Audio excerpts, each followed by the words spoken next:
The air hangs heavy with the clash of iron and the cries of men. The ground beneath is churned, soaked in sweat and blood, as chaos swirls through the battlefield like a living storm. Amid the frenzy, a figure emerges, a giant among warriors, bare-chested, muscles rippling beneath skin marked by countless scars. His eyes blaze with a fierce fire, untamed and wild. Clutched between his teeth is a battered shield, its rim chipped and worn. Arrows thud into his flesh, but he does not flinch. Each wound seems to fuel a deeper madness, a rage that makes him more than human. His roar cuts through the din, a sound that is part beast, part god, part broken man. Around him, enemies falter, their resolve shattering before the storm he embodies. Who is this creature? A mortal man, or something born of legend? The Viking sagas tell us of berserkers, warriors who shed all fear and reason, transformed by a fury that made them unstoppable. Men who bit their shields and howled like wolves, who fought without armor and cared not for wounds or death.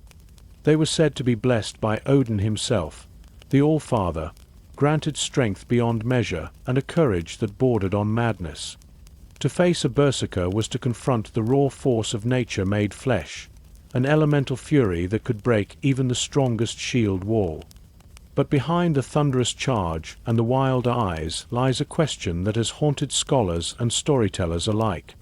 Were these berserkers truly divine warriors, touched by gods and driven by holy frenzy? Or were they men pushed to the edge by the horrors of endless war, their minds shattered by trauma and despair? Could it be that beneath the myth and mystery, berserkers were both, part sacred and part broken, their terrifying rage born from a complex blend of belief, psychology, and survival?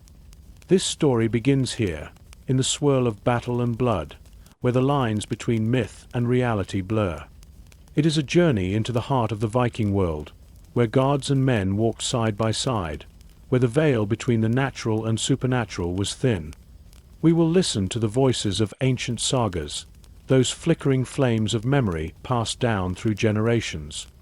We will examine the silent whispers of the earth itself, the shards of weapons, the bones buried beneath the soil.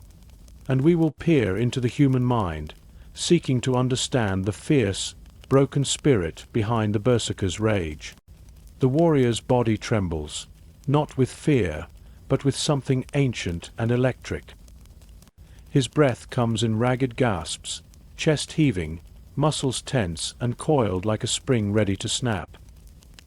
His companions take a cautious step back, eyes wide with a mix of awe and fear.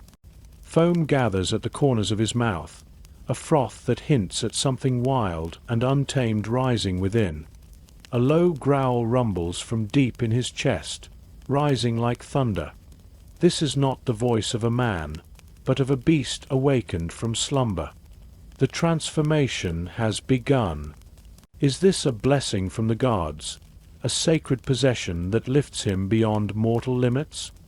Or is it the fracturing of a mind overwhelmed by the endless terror of war, a desperate flight from pain and death into a state of brutal abandon?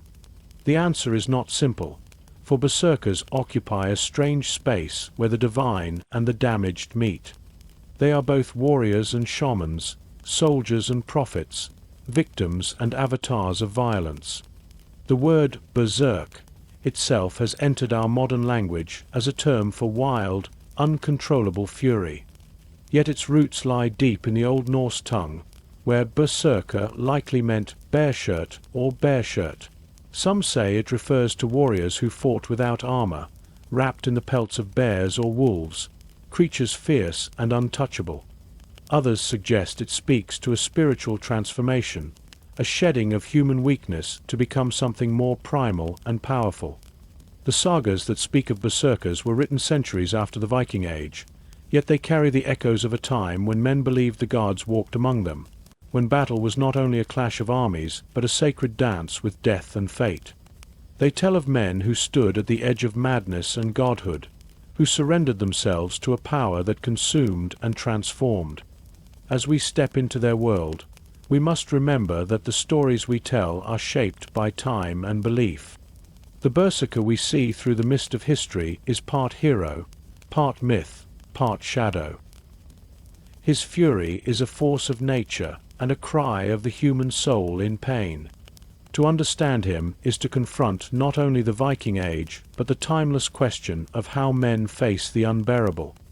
In that moment of rage, the berserker is more than a man. He is the storm unleashed, a living weapon no shield can hold. But when the battle fades, when the fury ebbs, he is left with the silent wreckage of his mind. Some call it madness, others divine fury. Today we might name it trauma, a wound not of flesh but of spirit. This tale is not just of the past. It reaches across the centuries to touch the lives of those who still carry the scars of combat, the echoes of rage and loss. It asks us to look beyond the myths, to see the man behind the madness, to recognize the price paid by those who walk the narrow path between fear and fury. And so we begin, in the heart of the storm, where the berserker rises, roaring into the fury that defines him and destroys him, forever caught between God and man. The name berserker echoes across centuries, a word heavy with meaning yet shrouded in mystery. It is a term born in the Old Norse language, rooted deep in the harsh and vivid world of the Vikings. To understand what berserkers were, we must first unravel the meaning behind their name, for names often hold keys to identity, belief, and culture. Berserker, the singular form, and berserker, its plural, have intrigued linguists and historians for generations. The most accepted interpretation suggests it means bear shirt or bear shirt, a reference to warriors who fought without the protection of armor, wearing only the skins of fierce beasts. This bare-chested image aligns closely with the savage and wild persona the berserkers embodied, men who shed the trappings of ordinary warriors to embrace a fiercer, untamed nature. Yet the story of the name is more complex. Some scholars propose alternative readings, suggesting the first part of the word might relate not just to bears, but to the concept of bear, indicating a lack of armor or clothing. Others link it specifically to the bear as a powerful totem animal, a symbol of strength, courage, and ferocity deeply woven into Norse spirituality. The bear was more than an animal. It was a force of nature, a living emblem of the wildness that berserkers sought to channel. To wear its skin was to claim its power, to become a creature of the forest and the battlefield alike. Alongside bears, wolves stand as another potent symbol connected to these warriors. In the sagas, berserkers are sometimes called Ulfhednar, meaning wolf coats. These men are described as donning wolf pelts, adopting the traits of wolves in battle: ferocity, pack loyalty, and a primal hunger. Wolves occupied a sacred space in Norse mythology, closely linked to Odin, the god of war and madness. Odin himself was said to be attended by wolves named Jerry and Freki, fierce companions who mirrored the wildness of his berserker followers. To become a wolf was to enter a liminal space, shedding human constraints and stepping into a realm of raw instinct and violence. Early artistic representations give us glimpses into how these warriors may have been seen by their contemporaries. The Torslund plates from Sweden, dating to the 6th or 7th century, show helmeted figures alongside warriors wearing animal skins, some appearing to dance or perform ritual acts. One plate depicts a figure in a wolf skin standing next to a horned helmeted man, possibly representing Odin himself. These images, carved in metal long before the Viking Age proper, suggest a continuity of beliefs and warrior traditions rooted in animal symbolism. Similar motifs appear on helmet plates from the Vendel period and the Sutton Hoo helmet found in England, where warriors are shown in procession, some wearing what might be animal disguises or ritual garb. These artifacts hint at the importance of ritual and transformation in warrior culture, a theme that resonates with the later berserker legends. Yet whether these images depict berserkers specifically or broader religious ceremonies remains a subject of debate. The association of berserkers with animals was not merely symbolic. Norse culture believed in the power of hamingja, a kind of personal luck or spirit that could be projected or transferred. Warriors who ritually took on the guise of bears or wolves may have believed they were borrowing or merging with the animal's essence, gaining its strength and ferocity. This belief placed berserkers at the threshold between human and beast, a liminal state where the boundaries of identity blurred. The sagas themselves, written centuries later, often describe berserkers as howling and biting their shields like wild animals, shivering and foaming at the mouth before battle. This vivid imagery reinforces the sense that berserkers were seen as more than men. They were walking embodiments of primal, chaotic forces. Their appearance was designed to strike terror into the hearts of enemies and inspire awe among allies. Animal pelts, wild cries, and uncontrollable rage became their battle dress, a performance as much as a weapon.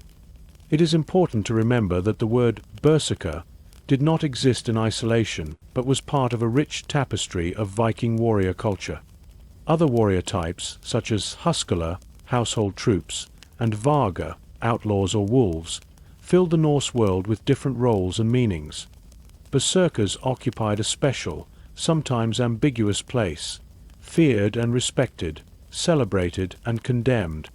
Their name encapsulates this duality: the fierce protection of the bear's hide, the wild freedom of bare flesh. Language itself offers clues to how berserkers were viewed. The Old Norse root br means bear, but it also appears in words related to bare or naked, creating a layered meaning that captures both physical appearance and spiritual transformation. To go berserk was to cast off armor and reason, to expose oneself to danger and madness alike. The shield biting, the animal howling, the trance-like fury, all fit within this linguistic frame, blending the literal with the metaphorical.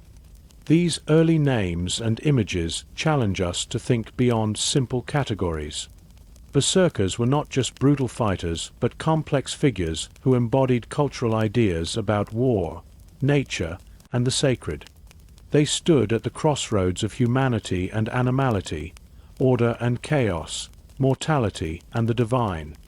Their name is a doorway into understanding this strange and powerful phenomenon. Through this lens, the berserker's fury becomes more than rage. It is a ritual transformation, a shedding of the self to enter a state of heightened power and terror. The bear shirt and wolf coat are not just descriptions, but keys to a deeper worldview where warriors sought to transcend ordinary limits through the embrace of the wild. As we explore further, the echoes of these names and images will guide us, revealing the tangled threads of myth, history, and psychology that weave the berserker's story. We will see how the power of the beast was invoked not just in battle, but in the hearts and minds of those who dared to wear its skin. The legacy of the bear and the wolf endures, carrying with it the wild spirit of the berserker, an echo of a time when men became monsters and monsters became men. The Viking sagas, written down long after the swords had fallen silent and the smoke cleared, serve as our main window into the world of berserkers. These stories, told and retold around fires and in halls, carry the voices of a people who sought to make sense of the chaos and violence that defined their lives. Within their verses and prose, berserkers leap from myth into vivid, often terrifying reality. Men transformed by a rage so fierce it seemed to tear apart the very limits of human nature. In the pages of Heimskringla and Egil's saga, berserkers appear as fearsome figures, stripped of armor and reason, their bodies trembling with unnatural energy. They bite their shields, howl like wolves, and fight with a brutal disregard for their own safety. The sagas describe them as men possessed by a divine madness, a sacred frenzy sent by Odin to grant strength and courage beyond mortal bounds.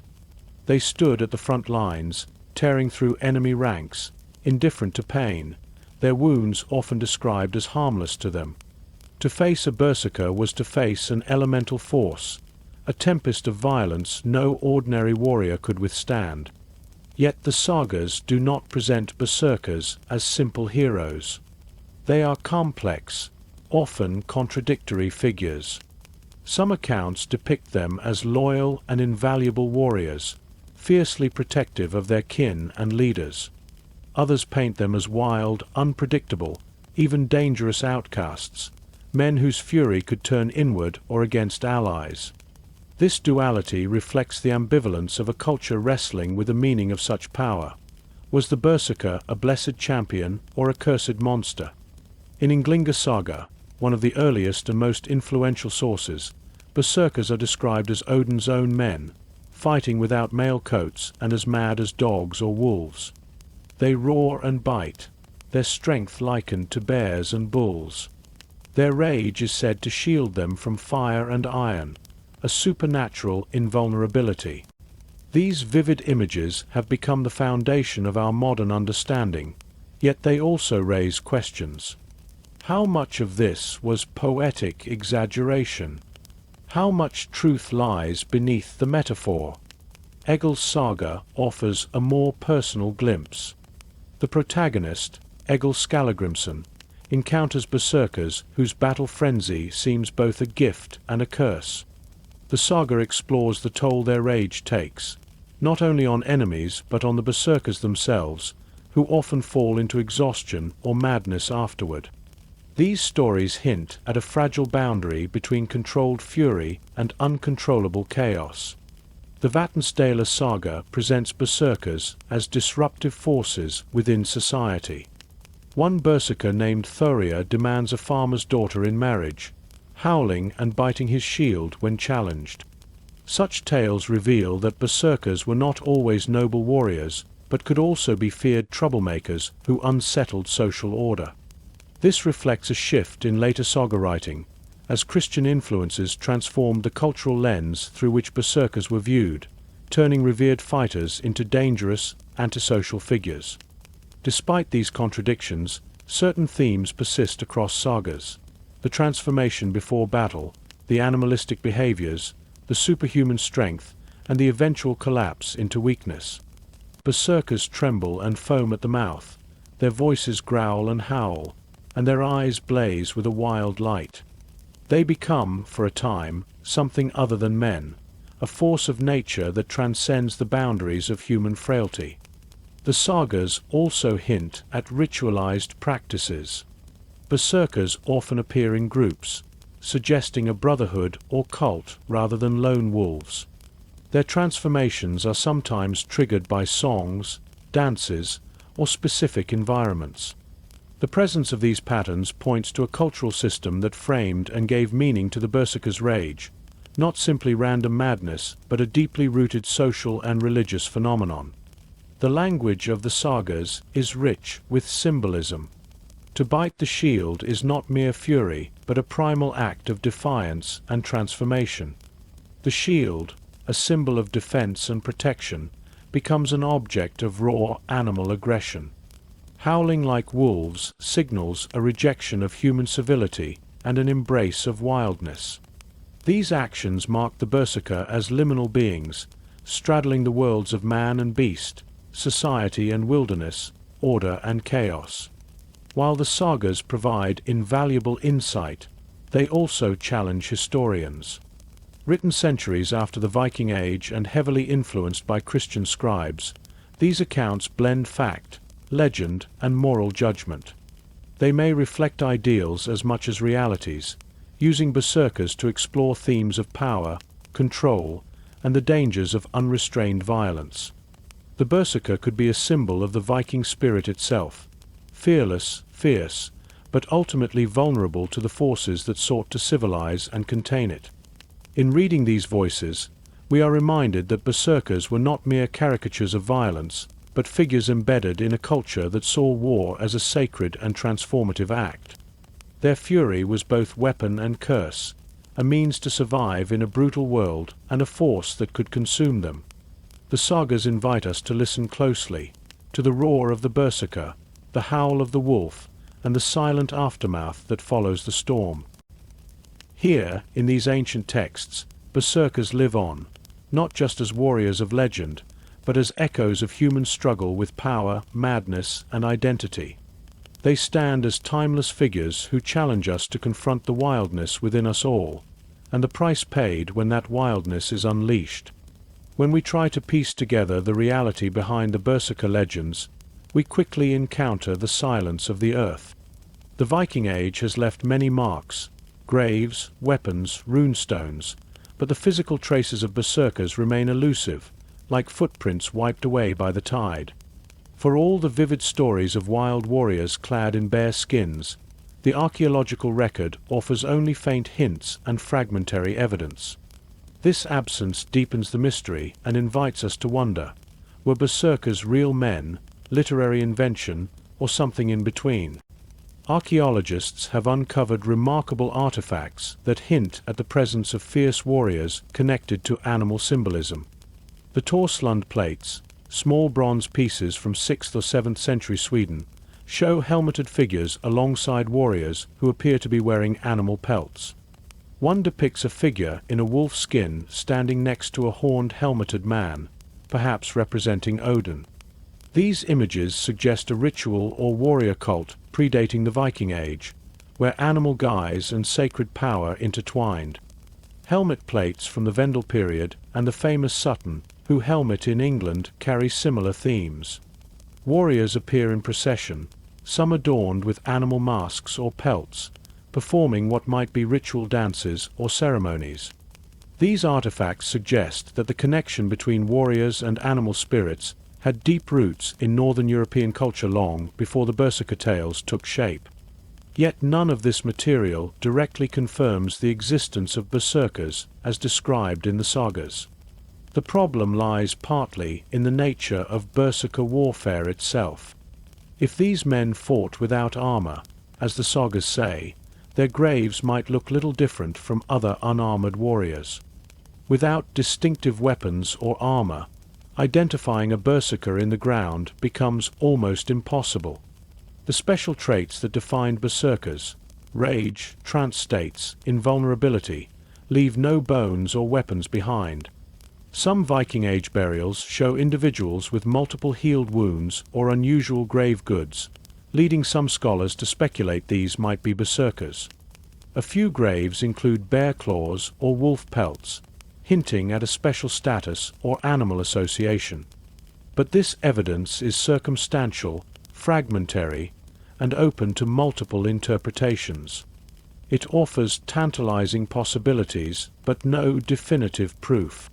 The famous Lewis chessmen, 12th century Norse figures found in Scotland, include a rook biting his shield, an unmistakable image reminiscent of the berserker's shield-biting fury described in the sagas. While this cannot confirm historical practice, it reveals how deeply the berserker image had entered Norse imagination by the late Viking Age. Other pictorial stones from Gotland depict warriors in impossible animal disguises. These scenes may be mythological, representing gods or legendary heroes rather than historical fighters. Still, they suggest the powerful role of animal symbolism in Norse warrior identity and ritual. One leading archaeologist, Neil Price, has noted that while written sources abound with berserkers and wolf warriors, their archaeological presence remains very hard to find. We can uncover swords, helmets, and shields, evidence of warfare, but the unique qualities of berserkers, being psychological and behavioral rather than material, leave little tangible trace. This gap has led some scholars to argue that berserkers were literary creations, exaggerated or symbolic figures invented by saga writers centuries after the Viking Age.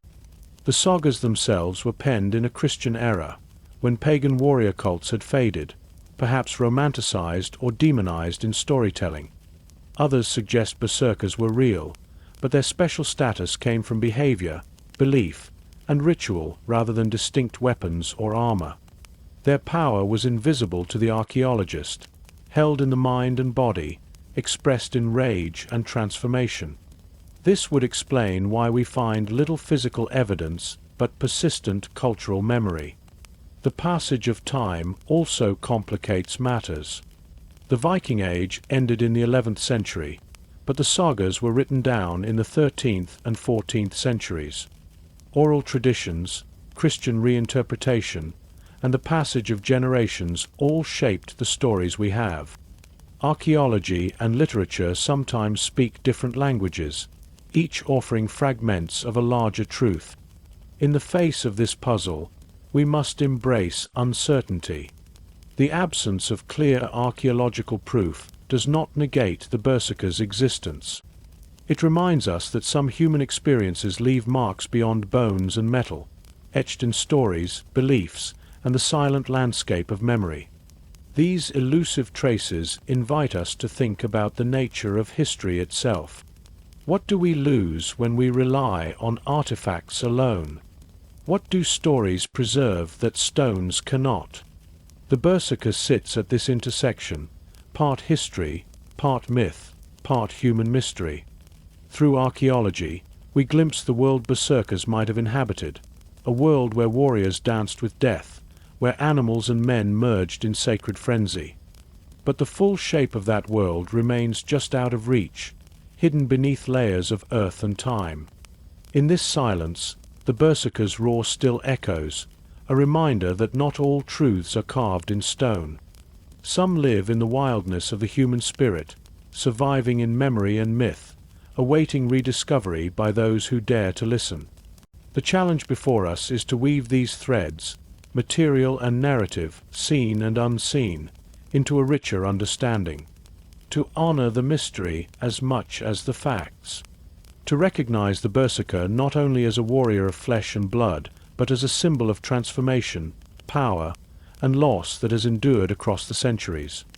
In the heart of Norse belief, the figure of Odin looms large and shadowy, a god of many faces, wisdom and war, magic and madness, death and poetry.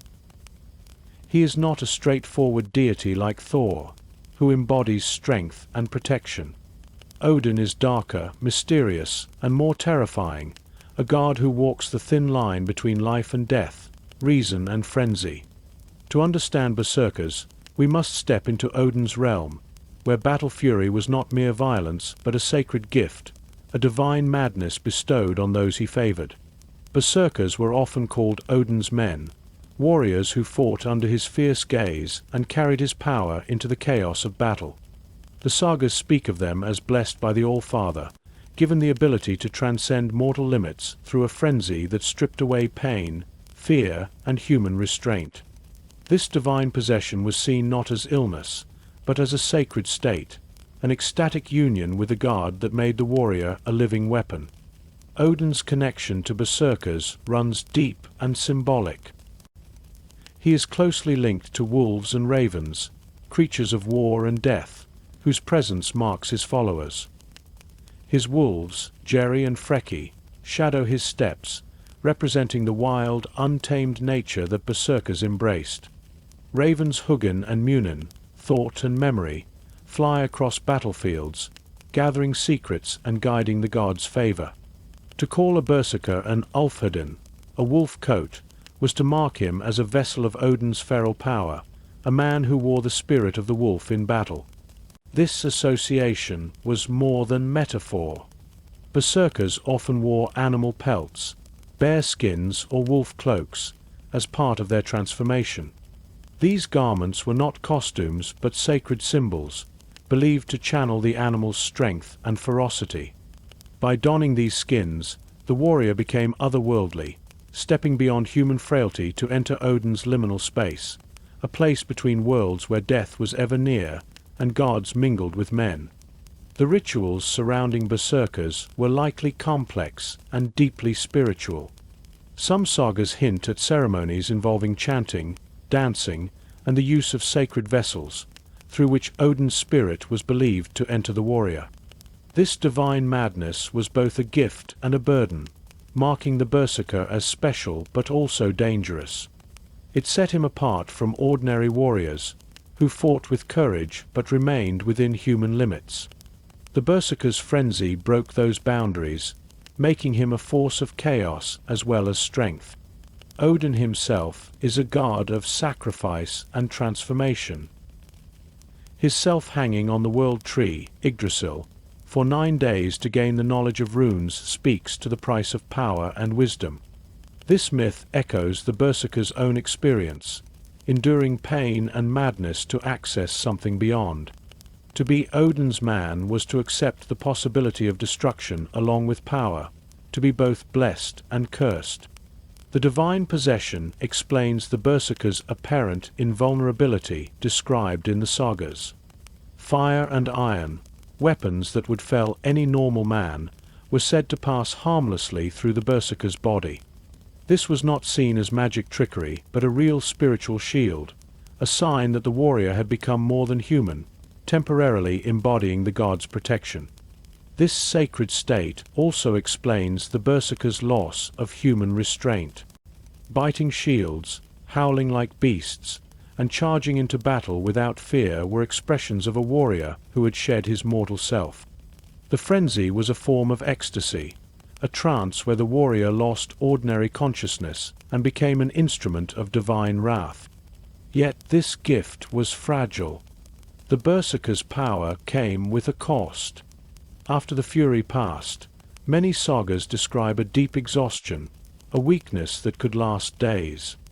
This post-frenzy state suggests the departure of Odin's spirit and a return to mortal frailty. The warrior was left vulnerable, a reminder that divine madness could not be sustained indefinitely. This cyclical pattern, rage followed by collapse, was understood within Norse cosmology as natural and necessary. It was the price of walking between worlds. Berserkers were both feared and revered, their power a double-edged sword that could protect the community in battle but threaten its order if uncontrolled.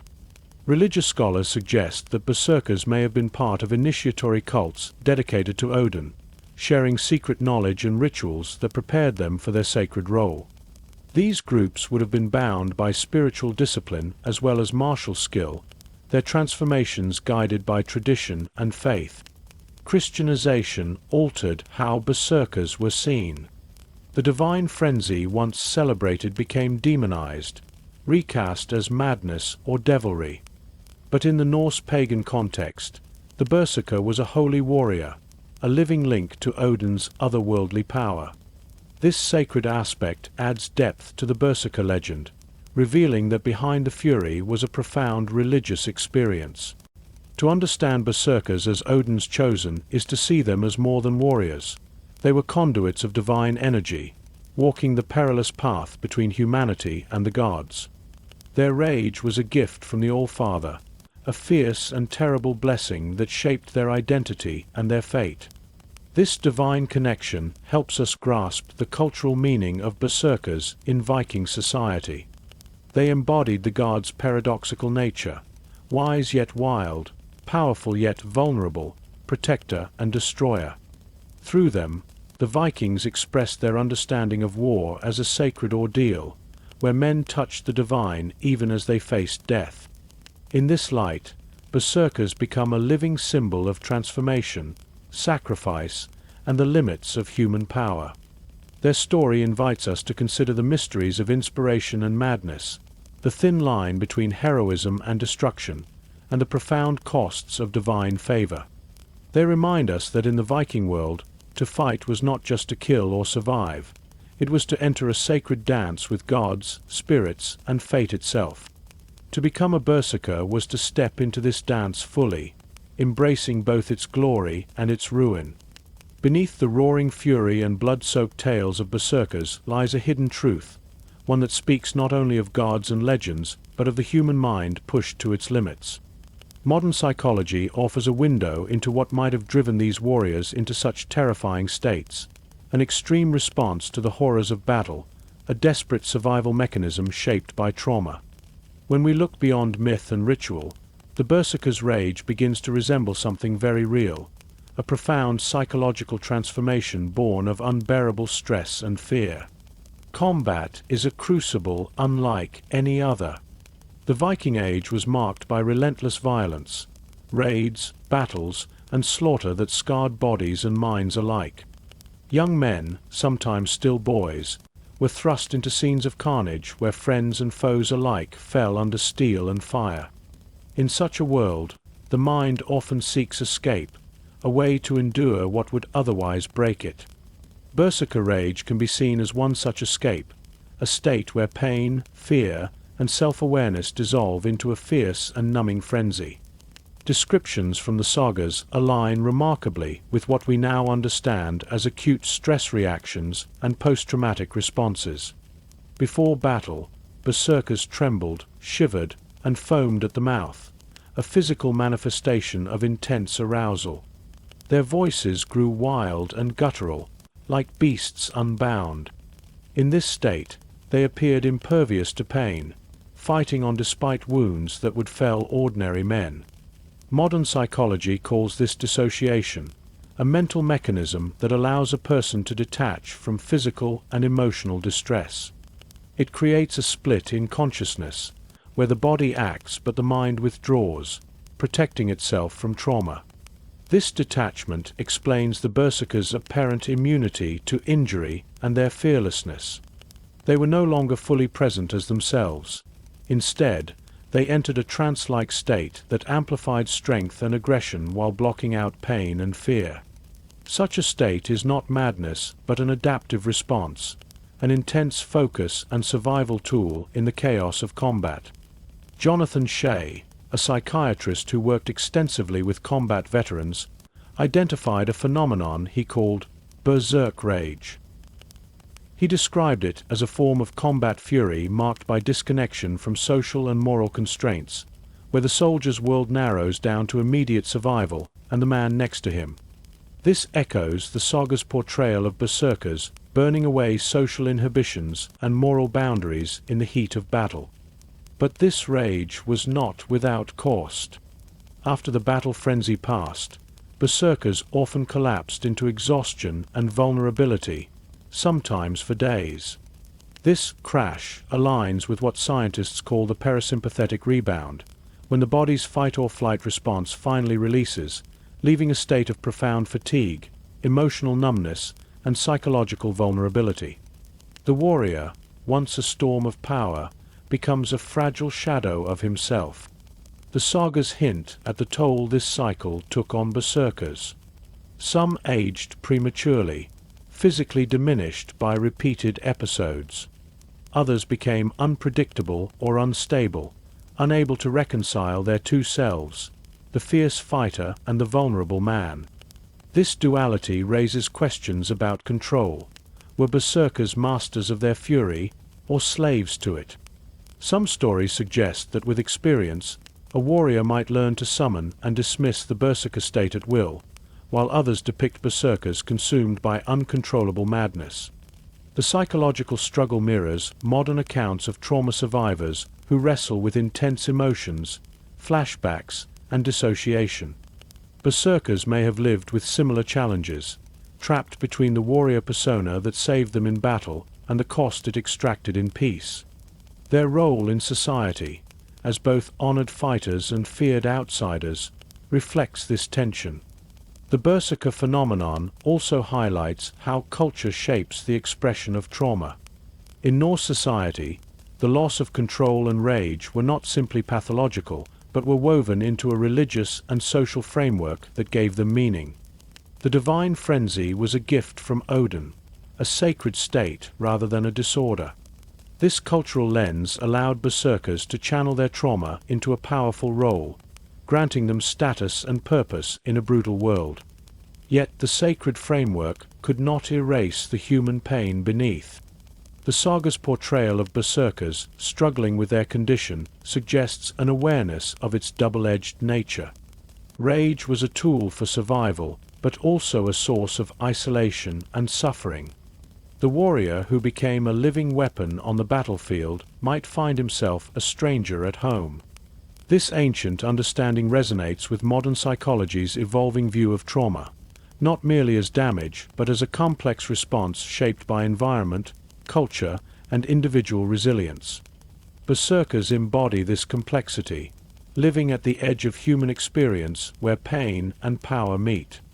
In exploring berserkers through the lens of trauma, we see them as early examples of how extreme stress can transform the mind and body. Their legendary fury is a form of human adaptation, a desperate and terrifying response to the unbearable. It reminds us that behind the myths of divine madness lie real people grappling with the scars of violence. This perspective also invites empathy. The Berserker is not simply a monster or hero, but a symbol of the human capacity to endure and transform through suffering. Their story speaks across the ages to all who have faced trauma's grip, finding ways to survive even when the world falls apart. The psychology of rage reveals berserkers as warriors caught in a profound internal battle between control and chaos, self and fury, survival and destruction. Their legacy is not only one of violence, but of resilience and the enduring struggle to find meaning in madness. The wild fury of the Berserker has long invited questions about its origins. Beyond divine inspiration or sheer will, could the terrifying battle frenzy have been fueled by something more earthly? Potions, herbs, or mushrooms that altered the mind and body? This theory, while difficult to prove definitively, opens a fascinating window into the possible rituals and practices behind the Berserkers' fearsome reputation. It suggests that their transformation was not only spiritual or psychological but chemical, a sacred intoxication that unlocked altered states of consciousness. Across many cultures, warriors have turned to plants and substances to prepare for battle. From the shamans of Siberia to indigenous tribes worldwide, psychoactive drugs have been used to induce visions, courage, and ferocity. Could Viking berserkers have shared in such ancient traditions, employing natural intoxicants to heighten their senses, dull pain, and unleash their inner beasts? One of the most frequently suggested candidates is the Amanita muscaria mushroom, recognizable by its bright red cap with white spots. This mushroom contains psychoactive compounds that can produce euphoria, altered perception, and sometimes aggressive behavior. Its use is well documented among Siberian shamans, who saw it as a sacred means of connecting with the spirit world. The idea that berserkers might have consumed this mushroom is compelling, especially considering that bears, animals closely linked to berserkers, are known to seek out and consume Amanita muscaria in the wild. This connection adds a poetic symmetry to the theory, warriors channeling the bear's power through the very substance the animal favors. Another candidate is henbane, a plant containing tropane alkaloids that can cause hallucinations, increased heart rate, and a sensation of flight. Known in Europe and referenced in later medieval texts, henbane was associated with magic and witchcraft. Its effects align with descriptions of berserkers feeling invincible, fearless, and disconnected from pain. Alongside henbane, other plants like datura or belladonna, also containing potent psychoactive compounds, could have played a role in ritual intoxication. Alcohol, while less exotic, likely played a significant role as well. Viking warriors consumed strong mead and ale, sometimes brewed with herbs like bog myrtle that had mild psychoactive effects. Alcohol lowers inhibitions and dulls pain, potentially easing the passage into battle frenzy. However, its effects alone seem insufficient to explain the intense, focused rage described in the sagas, suggesting it might have been combined with other substances or rituals. Archaeological discoveries lend some tentative support to these ideas. A 10th-century grave in Gordorf, Germany, contained a pouch with cannabis and henbane seeds, hinting that such plants were known and possibly used ritually in the Viking world. While no direct evidence links these substances to berserkers specifically, their presence in burial contexts suggests a role beyond casual use. The saga literature itself is silent or vague on the use of intoxicants, which could be due to Christian scribes' reluctance to record or glorify pagan practices. Ritual drug use might have been a closely guarded secret, reserved for initiation ceremonies or special rites. Any substance consumption would likely have been framed within a sacred context, not merely as a means to increase aggression, but as part of a transformative spiritual experience invoking Odin's power. This sacred intoxication theory fits with broader patterns of ecstatic warrior cultures. Many Indo-European and shamanic societies used substances as tools for entering altered states necessary for battle or ritual. Berserkers might have joined this global tradition, combining drugs with chanting, dancing, fasting, and meditation to induce the berserk state. Yet the theory faces challenges. Psychoactive substances often impair coordination, judgment, and timing, skills vital in combat. The unpredictable effects of such plants raise questions about their practical use on the battlefield. Berserkers were described as highly effective fighters, suggesting any intoxication was carefully controlled or part of a complex ritual system designed to channel the frenzy without losing control. Some scholars propose that substances were only one part of a multifaceted process. Berserker transformation might have involved psychological conditioning, hyperventilation, sleep deprivation, and ritualized movement, all working together with possible drug use to create a powerful and controlled state of battle rage. This integrated approach explains the consistent behaviors described in the sagas despite the variable effects of intoxicants. The ritual dimension is crucial. Any substance-induced frenzy would have been embedded within Norse cosmology, a sacred journey where the warrior temporarily surrendered to divine madness. The intoxicant was a vessel for Odin's spirit, a key that unlocked the berserker's altered state. In this way, chemical courage became inseparable from religious devotion and warrior identity. Despite the lack of conclusive proof, the psychoactive substance theory enriches our understanding of berserkers. It moves beyond the simplistic view of wild madness or divine possession, highlighting the complex interplay of mind, body, culture, and nature. It invites us to imagine the berserker's transformation as a carefully crafted ritual, where every element, song, dance, clothing, and perhaps potion, combine to shatter ordinary consciousness and awaken the warrior within. This vision deepens the mystery of the berserker, blending the sacred and the profane, the natural and the supernatural.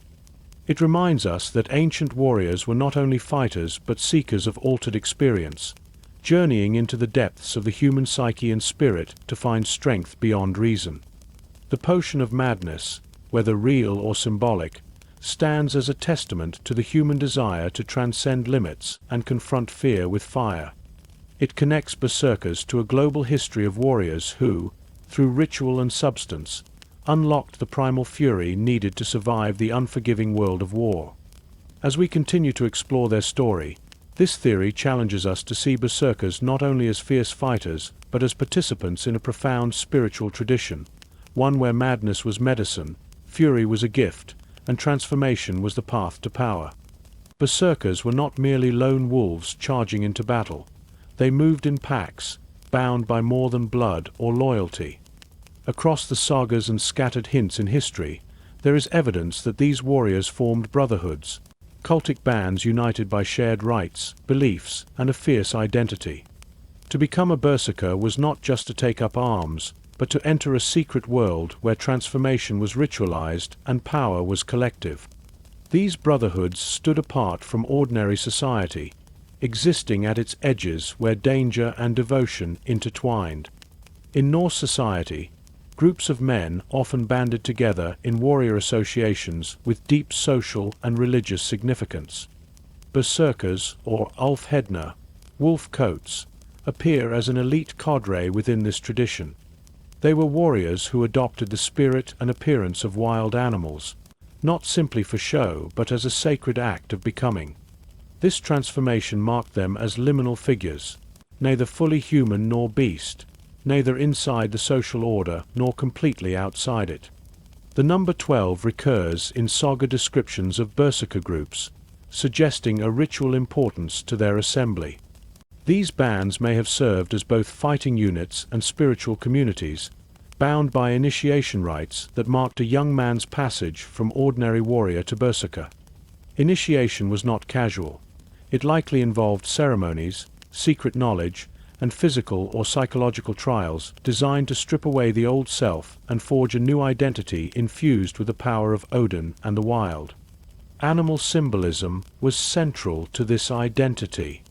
Wearing pelts of bears or wolves was more than costume. It was a profound spiritual act. Through these skins, warriors believed they merged with the animal's essence, gaining strength, ferocity, and a connection to the divine.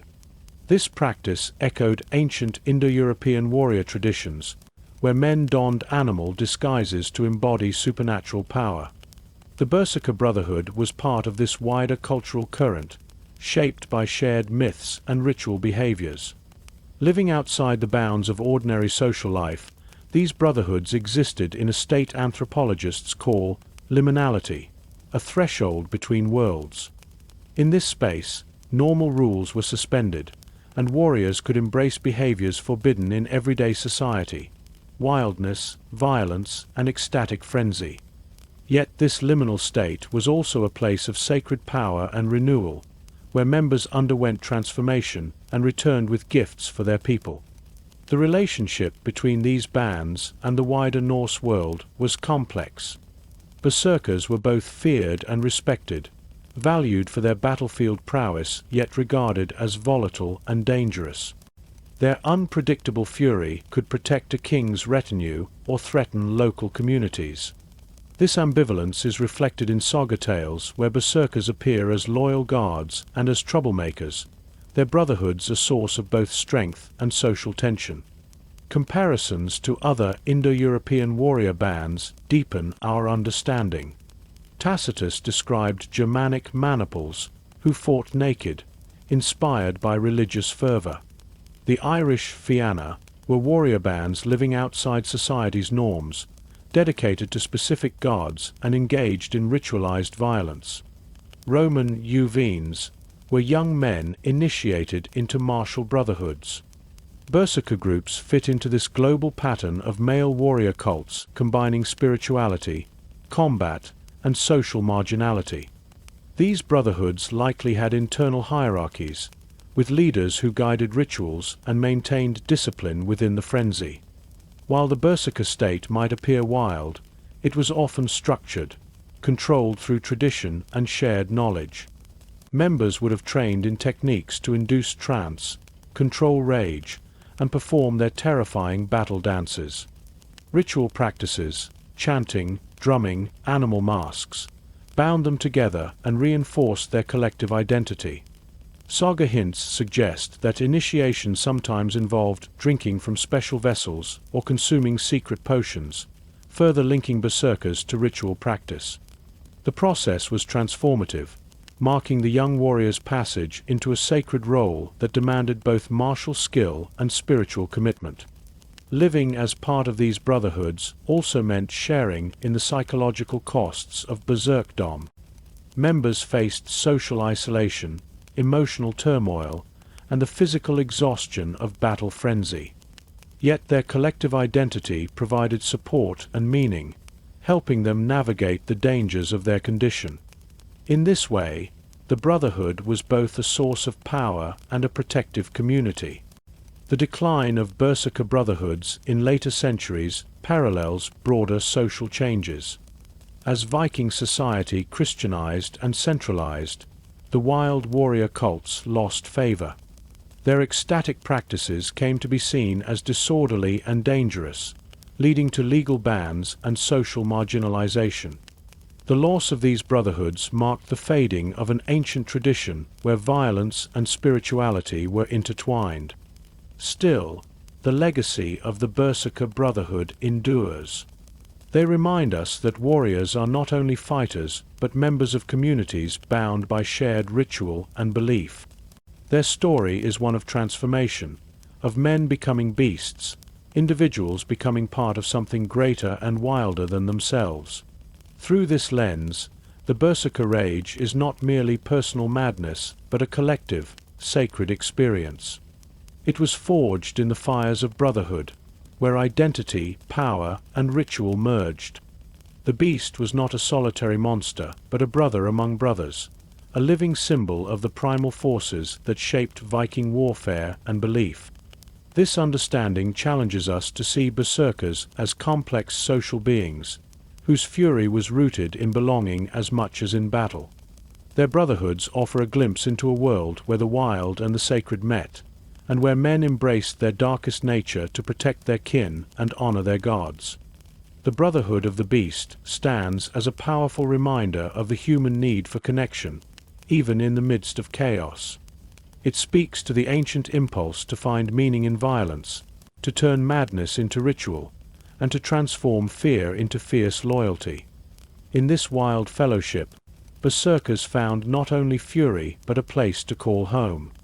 The presence of berserkers on the battlefield was more than a display of brute strength. It was a calculated weapon designed to shatter the enemy's mind before a single sword was swung. Their terrifying appearance and unpredictable behavior struck fear into the hearts of foes, turning the psychological tide of combat in favor of the Vikings.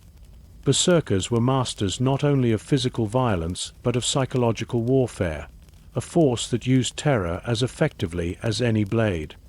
War is fought as much in the mind as on the field.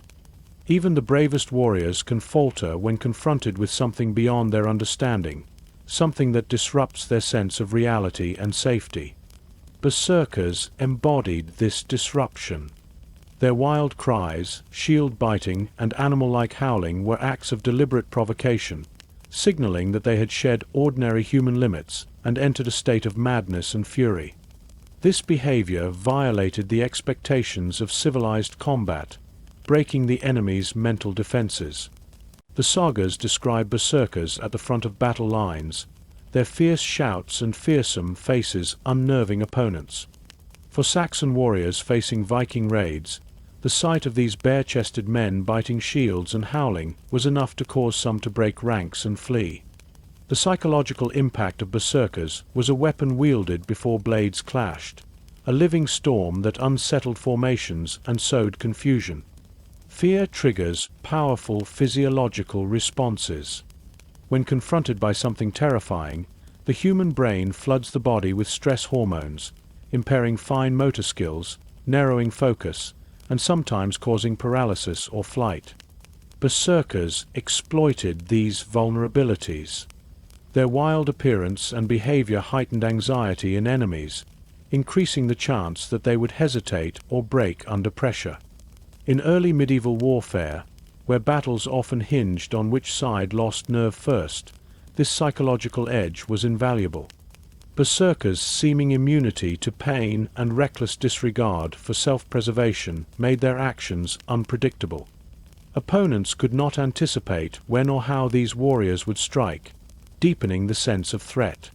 This unpredictability magnified fear, turning berserkers into creatures of myth and nightmare on the battlefield.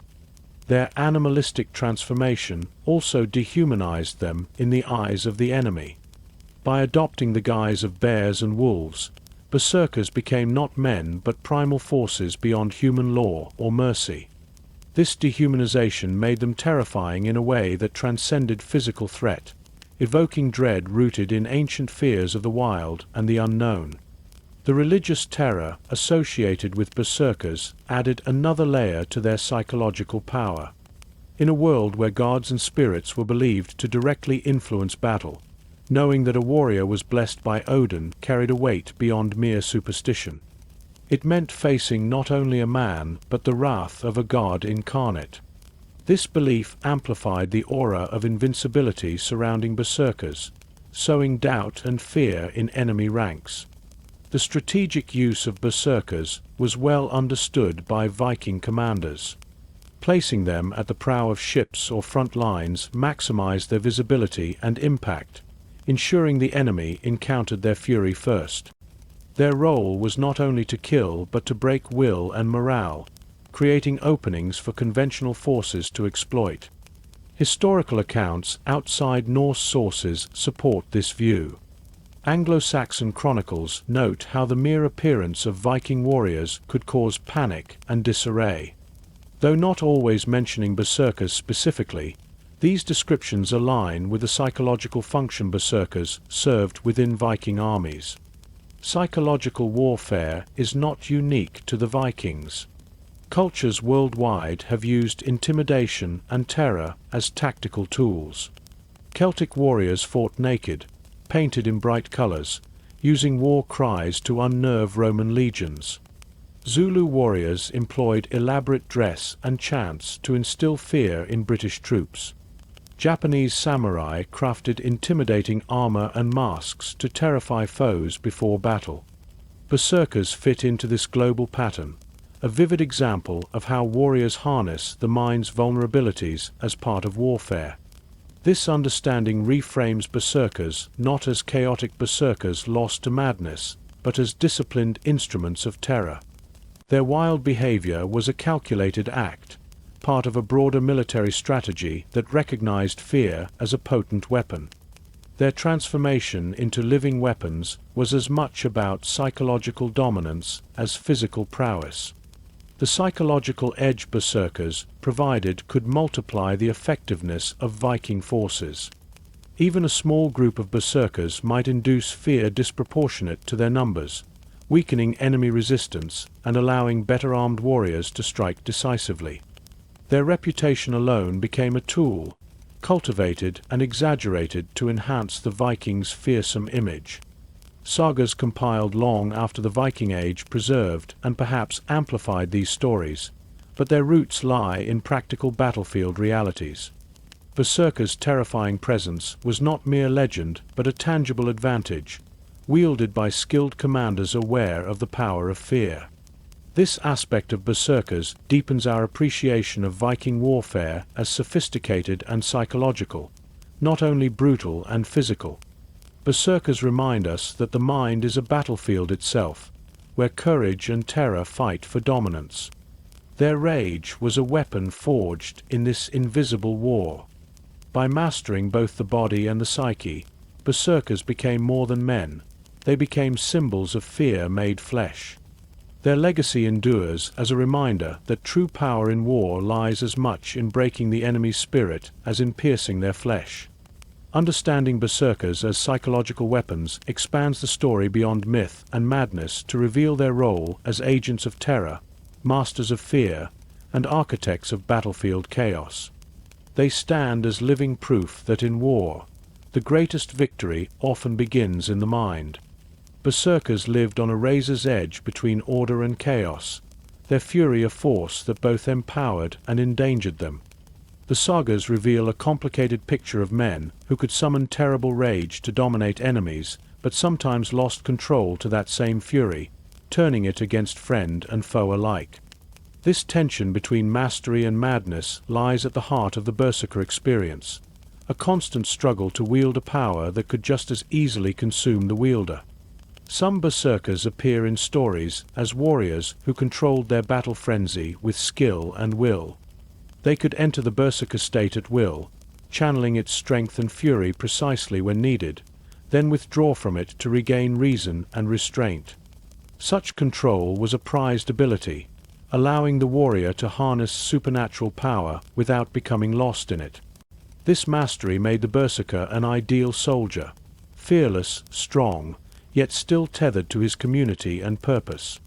Yet other tales portray berserkers as wild and dangerous, their rage erupting unpredictably and without warning.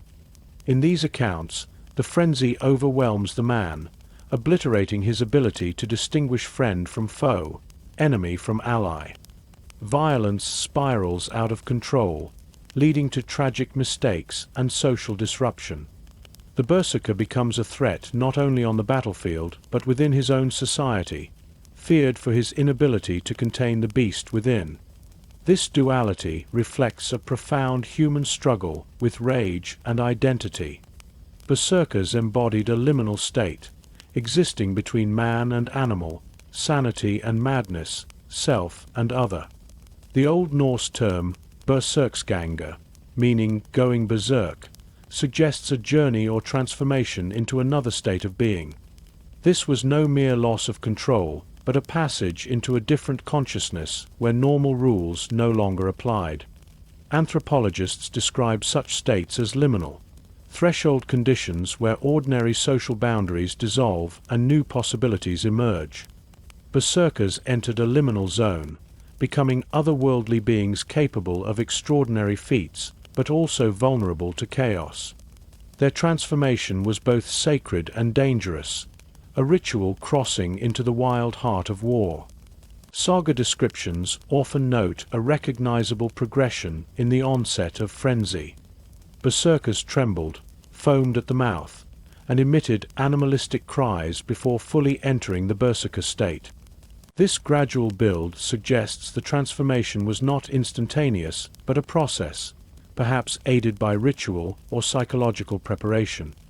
Environmental triggers, such as the sight of blood or fire, could spark or intensify the fury, revealing the fragile boundary between control and chaos. The temporary nature of the berserker state is another key aspect. After their fury subsided, berserkers entered periods of profound exhaustion and vulnerability. This post-frenzy collapse underscores the intensity and unsustainability of their transformation, highlighting its cost on body and mind. It also reinforces the notion that the berserker state was not a permanent madness, but a controlled, if perilous, tool. Experience played a role in managing this power. Younger or less seasoned berserkers often struggled to control their fury, sometimes causing harm to allies or acting unpredictably. In contrast, veteran berserkers could navigate the berserker state with greater mastery, using it as a weapon rather than a curse. This progression mirrors many human experiences of learning to manage intense emotions and impulses over time. Modern psychology offers a useful framework for understanding this dynamic through the concept of dissociation. Dissociation involves a disconnection between thoughts, feelings, and actions, often triggered by extreme stress or trauma. Warriors in combat sometimes report feeling detached from their bodies or actions, as if someone else controls them. Berserkers may have deliberately cultivated such dissociative states to separate themselves from pain and fear, creating a battle persona distinct from their everyday self.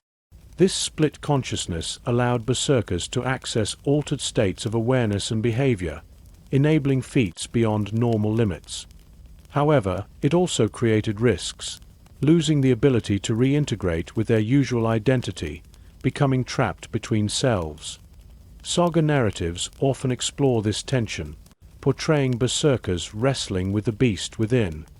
Some stories describe hereditary berserker tendencies, suggesting a family line cursed or gifted with this wild spirit. These inherited traits sometimes weaken over generations, indicating a cultural concern with controlling and containing such dangerous power. As Norse society evolved, attitudes toward uncontrolled berserker rage grew more negative, reflecting changing social and religious values. By the later Saga Age, berserkers unable to master their fury were depicted as threats to social order, while those who maintained control retained honor and respect. This distinction suggests a cultural ideal, strength and power harnessed by will and discipline, rather than wild abandon. The berserker became a symbol of the tension between destructive impulse and constructive mastery. The post-battle exhaustion and psychological aftermath further illustrate this dual nature. The warrior's return from the berserker state was a journey back to humanity, often marked by weakness, confusion, and emotional numbness. This vulnerable phase was as much a part of the berserker's reality as his fearsome fury. Ultimately, the berserker's story is one of balance, between control and chaos, power and vulnerability, humanity and beastliness. Their rage was a double-edged sword, a source of strength and a potential ruin. It is this tension that makes the berserker such a compelling figure, embodying the complex interplay of human emotion, identity, and survival. Their struggle reflects universal human themes: the desire to harness inner power without losing oneself, the danger of letting anger consume reason, and the quest for meaning in states of extremity. Berserkers lived these themes on the battlefield, their very existence a testament to the fragile boundary between heroism and madness. In understanding this duality, we see berserkers not as simple monsters or heroes, but as deeply human figures navigating the perilous terrain of their own minds. Their legacy invites us to reflect on our own battles with rage, control, and transformation, reminding us that within the wildest fury lies the potential for both destruction and mastery. After the storm of battle fades and the berserker's rage subsides, a profound silence settles over the warrior. The very power that transformed him into an unstoppable force now drains from his body, leaving exhaustion and vulnerability in its wake. The sagas tell us that the berserker did not simply return to normal. He was often broken, spent, and fragile, a man who had paid a heavy price for his fury. This period of aftermath is crucial to understanding the full nature of the berserker phenomenon. The violent frenzy was only half the story. What followed was a time of physical weakness, emotional numbness, and psychological struggle. Berserkers might lie unable to move, their strength gone, sometimes for days after battle. This collapse was not a sign of weakness, but the natural consequence of the extreme state they had entered, a price paid for touching the edge of human capacity. Modern science helps us make sense of this pattern. The body's fight-or-flight response floods the system with adrenaline and stress hormones to prepare for danger. But such intense activation cannot last indefinitely. When the immediate threat passes, the parasympathetic nervous system takes over, calming the body and encouraging rest and recovery. This shift often leads to profound fatigue and vulnerability, a crash after the surge of energy. For berserkers, this crash was magnified by the intensity of their battle fury. The physiological toll of fighting through pain, ignoring injuries, and sustaining extreme arousal could deplete energy reserves and exhaust the nervous system. Their post-battle weakness aligns with this understanding, showing how their bodies paid dearly for their ferocity. The psychological aftermath was equally significant. Berserkers often experienced detachment from themselves and their actions during the frenzy, leading to confusion and memory gaps afterward. The dissociative state that protected them during combat became a barrier to immediate reintegration into normal life. The warrior who was a force of nature on the field might now feel lost and disoriented. This disconnection echoes what modern combat veterans describe as emotional numbness or dissociation following traumatic events. It is a protective mechanism, shielding the mind from the overwhelming flood of traumatic memories. Yet it can also create challenges in returning to everyday social roles and relationships. The sagas hint at the social impact of this aftermath. Berserkers were often portrayed as outsiders, men who struggled to fit back into peaceful society after their episodes. Their extreme experiences set them apart, creating a gap between their warrior identity and civilian life. This isolation mirrors modern understandings of combat trauma, where veterans may feel alienated or misunderstood. Some sagas describe berserkers suffering from shame or regret over actions taken during their fury, especially when innocent people or allies were harmed. This emotional cost highlights that despite the cultural framing of berserker rage as divine or heroic, the psychological reality could be painful and troubling. The warrior carried not only physical wounds, but the burden of memory and conscience. Repeated bouts of berserker fury likely compounded these effects. Over time, the toll of constant stress, injury, and psychological strain could lead to physical decline and mental instability. Older berserkers are sometimes depicted as diminished or troubled, suggesting that the warrior's path was not without long-term consequences. This pattern of cumulative trauma is well recognized today. Chronic exposure to extreme stress can dysregulate the nervous system, weaken health, and contribute to psychological disorders. Berserkers, living on the frontier of human endurance, embodied this reality long before modern science understood it. The vulnerability of the post-frenzy state also had practical implications. Berserkers often fought in groups, protected by companions during their recovery. This social arrangement acknowledges that while their battle fury was an asset, it left them exposed afterward, a dangerous liability without support. The saga's unflinching portrayal of this aftermath adds a human dimension to the berserker legend. Behind the mythic fury was a man subject to the frailty of body and mind, struggling to reclaim himself after the storm. This vulnerability makes berserkers not merely terrifying figures, but profoundly human ones. Understanding the aftermath also sheds light on the shifting social status of berserkers. As Viking society moved toward greater stability and Christian influence, tolerance for uncontrolled violence waned. Warriors whose power came with periods of incapacitation became liabilities, leading to legal restrictions and social marginalization. The transition reflects changing values, where social order and predictability gained priority over chaotic strength. Berserkers, once honored as divine instruments, increasingly became viewed as dangerous and unruly. Their decline mirrors broader cultural shifts from pagan warrior ethos to Christian moral frameworks. Despite this, the legacy of the berserkers' aftermath endures. It reminds us that extraordinary power often carries extraordinary cost. The warrior's rage was a double-edged sword, granting strength and glory but demanding sacrifice and suffering. This lesson resonates beyond the Viking Age. The experience of combat trauma, the struggle to recover from extreme states, and the challenge of reintegration are timeless human realities. Berserkers stand as early witnesses to these truths, their stories a bridge connecting ancient and modern understandings of war's impact on the mind and body. Their tale invites compassion and reflection, urging us to see warriors not only as heroes or monsters, but as people bearing the scars of violence in ways that endure long after the battle is over. In the silence that follows fury, we glimpse the true price of war, a price paid in exhaustion, isolation, and the slow work of healing.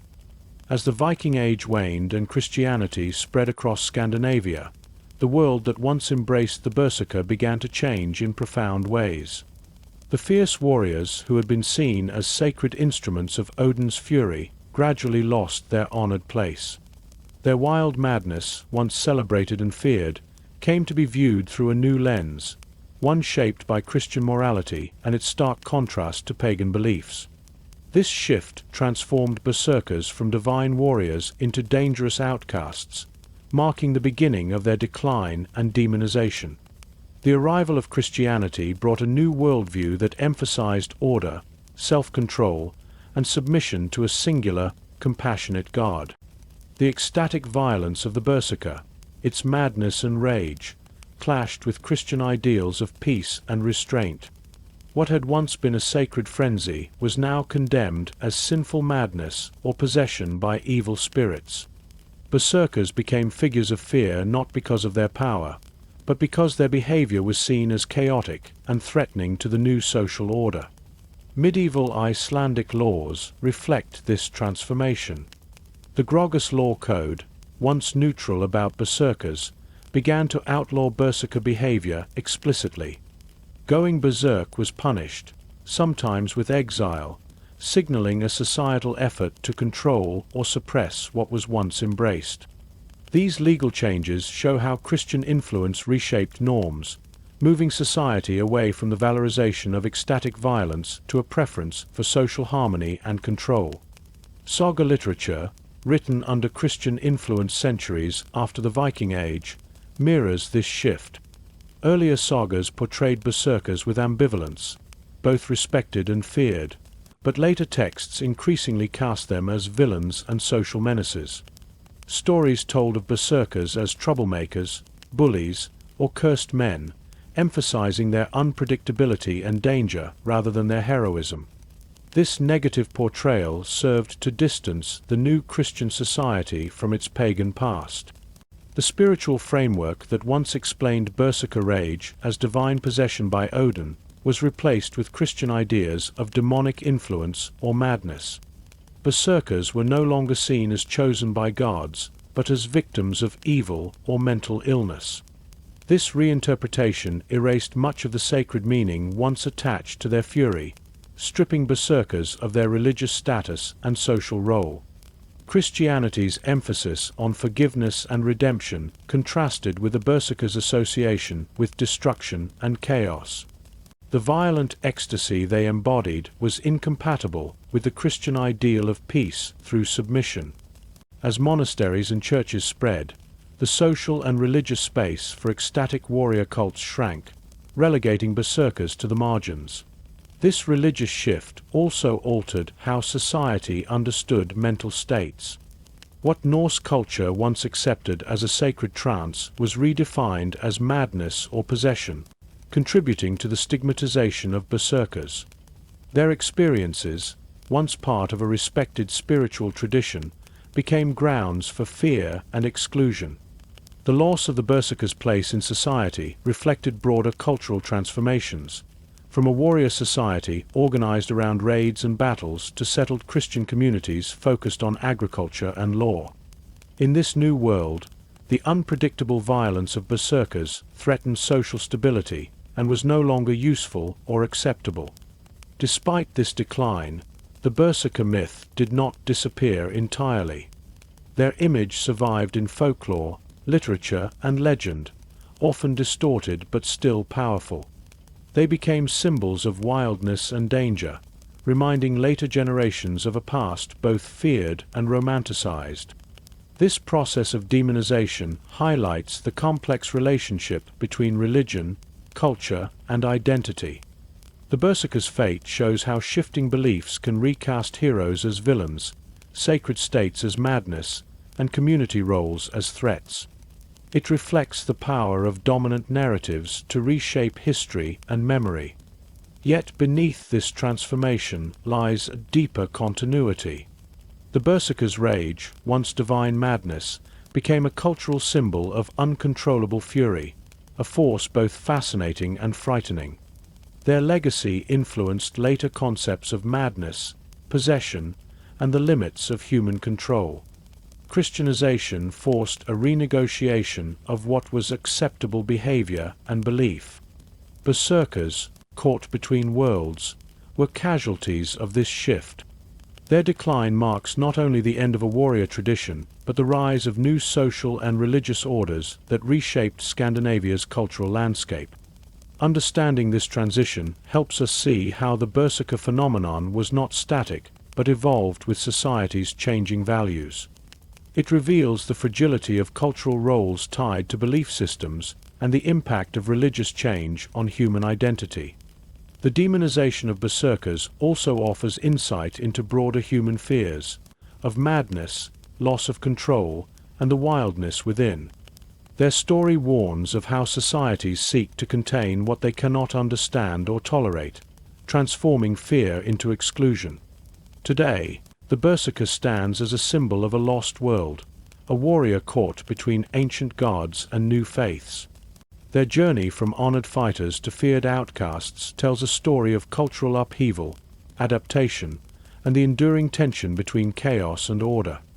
This chapter of their history invites reflection on how changing beliefs shape our views of power, violence, and the human psyche. It challenges us to recognize the complexities behind labels like madness or possession, and to remember the deeper human experiences that underlie them. In tracing the decline and demonization of berserkers, we glimpse the fragile boundary between reverence and fear, sacredness and stigma, a boundary that continues to shape how we understand the wildest parts of ourselves and those who live on their edge. The fierce fury of the Viking berserker may seem a distant relic, lost in the mists of history, yet their story echoes powerfully in the modern world. Today, soldiers in battlefields far removed from Norse fjords experience states that mirror the berserker's rage and psychological transformation. These parallels invite us to see berserkers not just as mythic figures, but as early witnesses to the profound impact of combat trauma, a human response to the extremities of war that transcends time and culture. Modern combat psychology has uncovered a range of altered states that soldiers enter under extreme stress. Among these is the combat flow state, where actions become automatic, time perception shifts, and a soldier operates with heightened efficiency and focus. This state resembles the berserker's trance-like fury, where fear and pain fade and strength seems superhuman. It is a survival mechanism, allowing warriors to perform under unimaginable pressure. Another related phenomenon is acute stress response, the body's emergency reaction to life-threatening situations. It triggers a flood of adrenaline, increased heart rate, and heightened senses, responses that enable rapid, decisive action. Berserkers' descriptions of trembling, foaming, and roaring before battle align closely with this physiological arousal, suggesting their rage was rooted in the same primal fight-or-flight response known to modern science. Dissociation, a mental detachment from self and surroundings, is also common among combatants facing extreme danger. Soldiers sometimes report feeling as if their body is controlled by someone else, or that they are observing events from outside themselves. This mirrors saga accounts of berserkers losing their human identity and becoming otherworldly beings during their frenzy. The toll of such states is well understood today. Post-traumatic stress disorder, PTSD, encompasses a range of symptoms following trauma, including hypervigilance, flashbacks, emotional numbness, and difficulties reintegrating into civilian life. Berserkers, described as weak and vulnerable after their episodes, may have experienced similar aftermaths.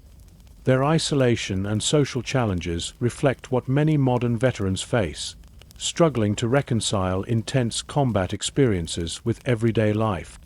Psychiatrist Jonathan Shea, who worked extensively with Vietnam War veterans, coined the term berserk rage to describe combat fury characterized by bloodlust and disconnection from social norms.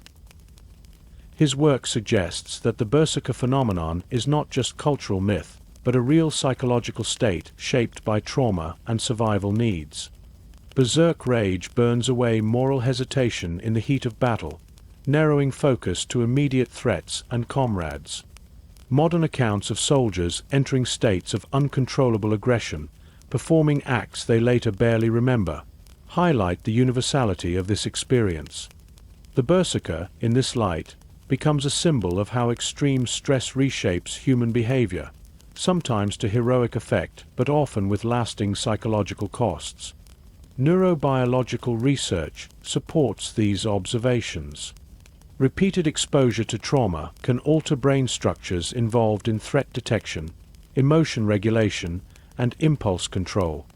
This rewiring can heighten sensitivity to danger cues and prime individuals for aggressive responses, patterns that resonate with saga descriptions of berserkers easily provoked into fury. The concept of moral injury adds depth to this understanding. Combatants may suffer psychological harm from actions that violate deeply held moral beliefs, even when those actions are culturally sanctioned. Berserkers, who committed extreme violence, might have faced such internal conflicts, with their fury providing temporary insulation from guilt that surfaced in quieter moments. The parallels between ancient berserkers and modern warriors remind us that the psychological impact of war is a constant human experience. While cultural interpretations vary, the underlying responses to violence and trauma share remarkable similarities across time and place. This perspective encourages empathy for those who live with a legacy of combat stress, honoring their struggles as part of a long continuum of human endurance and adaptation.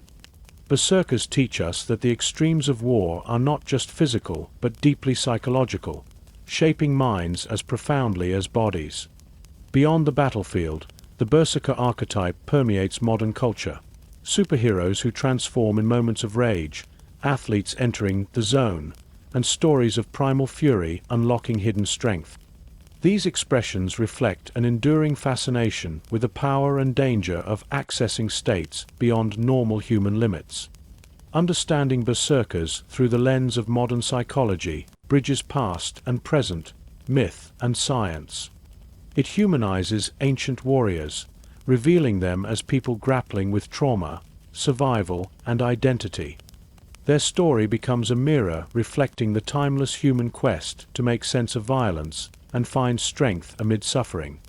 In this shared human experience, the berserker's legacy offers wisdom and caution. It reminds us that power gained through fury is double-edged, capable of extraordinary achievement but exacting profound costs. Their tale urges care in how societies support warriors during and after battle, recognizing the deep psychological wounds that combat can leave. As we look back to the Viking Age, we see not only fierce fighters but early embodiments of the psychological complexities of war. Berserkers stand as a testament to the resilience and vulnerability inherent in the human spirit, a fierce flame that burns bright but demands tending lest it consume itself. Their story connects us across centuries, linking ancient fields of battle with modern ones, and reminding us that beneath the roar of rage lies a shared struggle to survive, understand, and heal. The figure of the Berserker continues to captivate the human imagination, transcending the boundaries of history to become a powerful cultural symbol. Long after the shields were laid down and the Viking Age faded into legend, the Berserker's wild fury and transformation have echoed through stories, art, and modern media. This enduring legacy reveals the deep human fascination with the raw forces of rage, power, and transformation that the Berserker embodies. In literature and popular culture, the Berserker appears as a symbol of primal strength and uncontrolled passion. From the pages of fantasy novels to the frames of comic books, characters who enter states of furious transformation recall the ancient warriors who bit their shields and howled like wolves. These modern Berserkers tap into the archetype's core themes: the loss of control, the unleashing of hidden power, and the thin line between heroism and madness. The Berserker archetype resonates because it captures something fundamental about the human experience: the possibility of transcending ordinary limits, whether through rage, inspiration, or desperation. It reflects the tension between order and chaos within us all, the desire to control our inner storms and the temptation to surrender to them. In sports psychology, the idea of being in the zone echoes Berserker states, where athletes enter heightened flow, performing with focus and intensity beyond normal experience. The Berserker's fury can be seen as an extreme expression of this phenomenon, where physical and mental boundaries blur, and action flows effortlessly. Film and television often portray Berserkers as tragic heroes, struggling with a power that gives them strength but also threatens to consume them. This duality appeals to audiences because it mirrors universal human conflicts: the struggle to balance passion and reason, freedom and responsibility, strength and vulnerability. The Berserker's influence also appears in discussions of masculinity and warrior culture. They represent an ideal of fierce independence and fearlessness, but also cautionary tales about the dangers of unchecked aggression. Their story challenges simplistic notions of strength, revealing the complexity behind violent power. In psychology, the Berserker remains a metaphor for extreme emotional states, trauma, and the potential for transformation through crisis. Therapists and scholars sometimes reference the archetype when exploring how individuals cope with overwhelming stress and rage, highlighting its ongoing relevance. Artists and musicians have drawn on Berserker imagery to explore themes of rage, rebellion, and identity. The Berserker becomes a symbol of breaking free from constraints, whether societal, psychological, or spiritual, and embracing a raw, untamed self.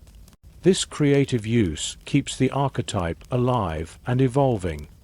The Berserker's enduring appeal also lies in its mystery. Despite centuries of study, much about these warriors remains unknown or contested. This open space invites imagination and reinterpretation, allowing each generation to find new meanings in the ancient fury. Culturally, the Berserker reminds us that human nature contains contradictions: strength coupled with fragility, wildness intertwined with control. Their story encourages us to confront these complexities within ourselves and our societies. The archetype also serves as a bridge between past and present, connecting us to a world where violence and spirituality merged in powerful ways. Through Berserkers, we glimpse ancient struggles to understand the mind's limits and the price of power. In the modern world, where violence often feels distant yet psychological battles persist, the Berserker symbolizes both danger and resilience. They warn of the costs of fury unchecked, but also celebrate the human capacity to transform pain into strength. This legacy invites reflection on how we honor and support those who face internal and external battles, recognizing the thin line between destruction and empowerment. The Berserker's story continues to inspire artists, thinkers, and warriors alike, reminding us that beneath the veneer of civilization lies a primal force waiting to be understood. Their rage, once feared and revered, now speaks across centuries as a symbol of the eternal human quest to master the wild within and find meaning in the chaos of existence. In this way, the Berserker remains not just a relic of Viking history, but a living symbol, powerful and unresolved, challenging us to face the fury and find balance within ourselves. Behind the fierce visage and untamed fury of the Berserker lies a deeply human story, one of sacrifice, pain, and the profound costs borne by those who walked this perilous path. The legends often focus on their supernatural strength and battlefield prowess, but beneath these tales is the reality of men who suffered immense physical and psychological burdens, whose battle rage came at a heavy price. The Berserker's gift was also his curse. The extraordinary power they wielded in battle demanded a price few could fully bear. The intense physical strain of sustained combat fury, fighting through pain and injury, left their bodies broken and exhausted. Their post-battle weakness was not mere fatigue, but a profound collapse of the body's systems, a necessary period of recovery after pushing beyond human limits. This physical toll was matched by psychological scars. Entering the Berserker state meant slipping into altered consciousness, detaching from pain, fear, and self-awareness. While this dissociation allowed survival amidst horror, it also fragmented the warrior's sense of self. Returning from this trance was a difficult journey back to ordinary life, fraught with confusion, memory gaps, and emotional numbness. Many berserkers struggled to reconcile their battle persona with their everyday identity. The very fury that saved lives and won battles could isolate them from their families and communities. Their unpredictable violence, once a revered gift, made them outsiders, sometimes feared and mistrusted. The sagas reveal moments of regret and shame among berserkers, hinting at an awareness of the destruction they wrought. The warrior who roared like a beast might later grieve for those harmed or be haunted by memories he could barely recall. This internal conflict adds a tragic dimension to their legend, revealing warriors caught between divine madness and human vulnerability. Repeated exposure to violence and trauma took a cumulative toll. Over time, the berserker's body and mind often deteriorated. The warrior who once moved with supernatural strength might age prematurely, weakened by years of battle and mental strain. This decline mirrors what modern science recognizes as the long-term effects of chronic trauma. Socially, berserkers occupied an ambiguous place. They were essential in warfare, but difficult to integrate into peaceful society. Their post-frenzy vulnerability required protection, and their volatile nature could threaten communal stability. As societies evolved, tolerance for such unpredictability waned, contributing to their decline. Despite these hardships, the berserker role offered meaning and status in a harsh world. It provided a way to channel trauma into a socially recognized role, offering identity and purpose where none might otherwise exist. Their connection to Odin and warrior cults framed their condition as sacred, giving honor to their struggle. This sacred framing did not erase suffering, but offered a lens through which berserkers and their communities could understand and cope with it. It acknowledged the paradox of their existence, their power and their pain, their heroism and their horror. The human cost of berserkdom is a reminder that behind every myth lies a real story of flesh and blood, of men enduring unimaginable trials. Their fury was a shield and a wound, a force that both protected and destroyed. In contemplating this cost, we are called to empathy, to see berserkers not just as symbols of rage, but as people bearing the heavy burden of war's extremes. Their story is a testament to human resilience and fragility alike. This perspective challenges simplistic glorifications of warrior culture.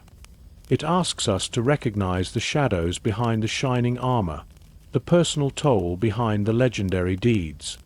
The Berserker's journey speaks to broader human experiences of trauma, transformation, and the search for meaning amid suffering. It connects ancient warriors to modern survivors, reminding us of the enduring challenges faced by those who endure violence.